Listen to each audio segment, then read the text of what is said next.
Sanibona. Ake ngiphendule lensizwa le. Ngingakayiphenduli ngiyethemba ukuthi ni right bafowethu. Lensizwa le ngaphosta ivideo la enkosazana iShumayela fakaza ngoShembe uNyathi lwesulu. Yasibhala ukuthi inganekwane. Lento angiqala ukuyizwa ngayo. Abantu abaningi banokuthi eNazaretha kwaShembe kuneyinganekwane baxoxa inganekwane. Kahle yini inganekwane? Mhlambe mina engayazi meaning ukuthi inganekwane yikusho ukuthini kona ukuthi inganekwane. Yazi kwesinye isikhathi uma ungazi ukuthi uthini wovela uthule nje. Kunokuthi ucomment umsangano. Ngoba njalo mengizwa kwabanye bebekhuluma bathi inganekwane kaShembe ixoxa inganekwane. Ngoba wena into ungayazi kusho ukuthi inganekwane. Ngoba ingenzakalanga kuwena ingakwehlelanga kusho ukuthi inganekwane.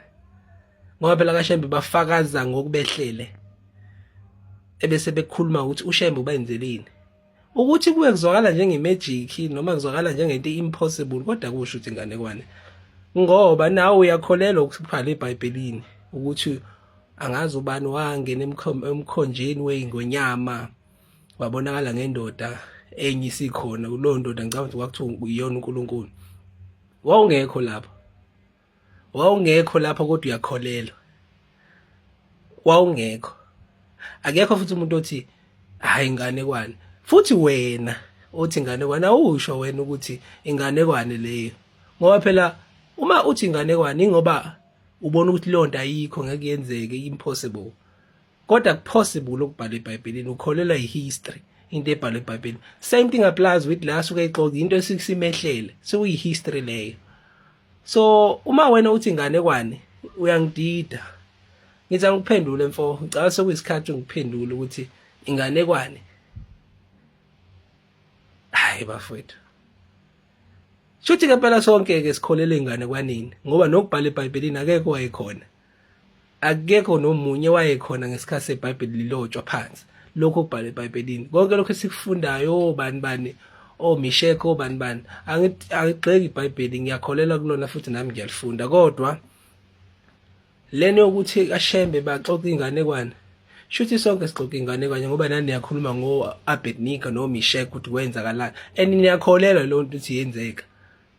Yini ningasho ukuthi inganekwane leyo ngoba nani ngekho lapha. Same thing applies with abantu bebefakaza ngoShembe ukuthi uShembe ubenzelini ngoba nikholelwa kuShembe ingakho nithi lezi zinto abafakaza ngazo bathi uShembe ubenzele bona izinganekwane. Kahleni bafethu. Hayi kahleni.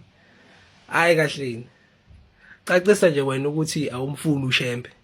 Lokho siyakwazi. Shembe akathandwa wonke umuntu kodwa ke vele kunjalo noJesu akazethanda wonke umuntu waye esizweni sakhe ngathi efile abanye babemphika abanye babemvuma kanjalo ke noShembe kuyoba njalo uyovunywa abemphika abanye.